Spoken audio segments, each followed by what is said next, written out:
Israel പ്രധാനമന്ത്രി Benjamin നെതന്യാഹുവിനെ സംബന്ധിച്ചിടത്തോളം നിലവിലെ രാഷ്ട്രീയ സാഹചര്യം ഏറെ വെല്ലുവിളികൾ നിറഞ്ഞതാണ്.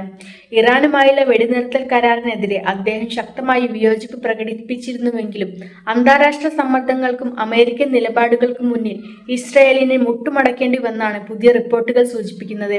അമേരിക്കൻ പ്രസിഡന്റ് ഡൊണാൾഡ് ട്രംപുമായി നടത്തിയ ഫോൺ സംഭാഷണത്തിൽ ഇറാനുമായുള്ള യാതൊരുവിധ ഒത്തുതീർപ്പിനും നിൽക്കരുതെന്ന് നെതന്യാഹു മുന്നറിയിപ്പ് നൽകിയിരിക്കുന്നതായി പറയപ്പെടുന്നു. എന്നാൽ ഇസ്രായേലിന്റെ ആശങ്കകളെ മറികടന്നുകൊണ്ട് വാഷിംഗ്ടൺ കരാറുമായി മുന്നോട്ടു പോകാനാണ് തീരുമാനിച്ചത്. അമേരിക്കയുടെ ഈ നീക്കം ഇസ്രായേലിനെ സംബന്ധിച്ചിടത്തോളം വലിയൊരു നയതന്ത്ര തിരിച്ചടിയായാണ് വിലയിരുത്തപ്പെടുന്നത്. സ്വന്തം സഖ്യകക്ഷിയായ അമേരിക്ക പോലും ഇസ്രായേലിന്റെ താൽപര്യങ്ങളെ അവഗണിച്ചു എന്നത് നെതന്യാഹുവിനെ ഭരണതലത്തിൽ വലിയ അപമാനമുണ്ടാക്കിയിരിക്കുകയാണ്.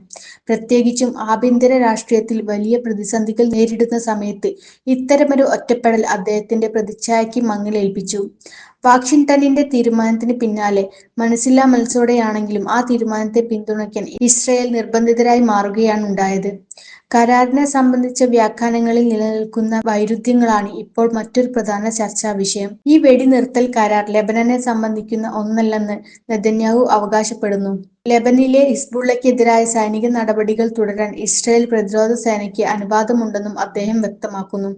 എന്നാൽ ഇതിന് വിപരീതമായ നിലപാടാണ് പാകിസ്ഥാൻ പ്രധാനമന്ത്രി ഷെഹബാസ് ഷെരീഫ് ഉൾപ്പെടെയുള്ള നേതാക്കൾ ഉയർത്തുന്നത്.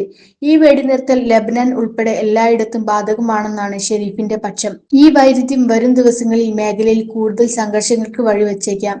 ഇസ്രായേലിനുള്ളിൽ തന്നെ നെതന്യാഹുവിനെതിരായ ശക്തമായ വിമർശനങ്ങൾ ഉയർന്നുകഴിഞ്ഞു. പ്രതിപക്ഷ നേതാവ് യയാർ ലാപിഡ് ഈ കരാറിനെ ഒരു ദുരന്തം എന്നാണ് വിശേഷിപ്പിച്ചത്. ഇസ്രായേൽ ലക്ഷ്യമിട്ടിരുന്ന യുദ്ധലക്ഷ്യങ്ങളൊന്നും തന്നെ കൈവരിക്കാൻ ഈ കരാറിലൂടെ സാധിച്ചിട്ടില്ലെന്ന് അദ്ദേഹം കുറ്റപ്പെടുത്തി.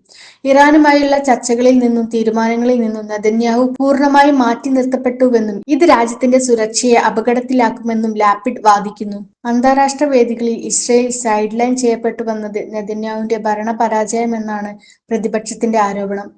ചുരുക്കത്തിൽ ലെബനാൻ ഇപ്പോൾ ഒരു പുതിയ സംഘർഷ ഭൂമിയായി മാറിയിരിക്കുകയാണ്.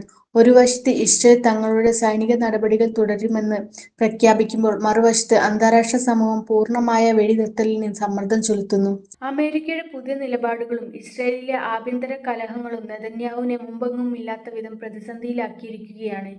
ഈ രാഷ്ട്രീയ പോരാട്ടം വരും ദിവസങ്ങളിൽ പശ്ചിമേഷ്യൻ ഭൂപടത്തിൽ ഏതൊക്കെ രീതിയിലുള്ള മാറ്റങ്ങൾ കൊണ്ടുവരുമെന്ന് കണ്ടുതന്നെ അറിയണം.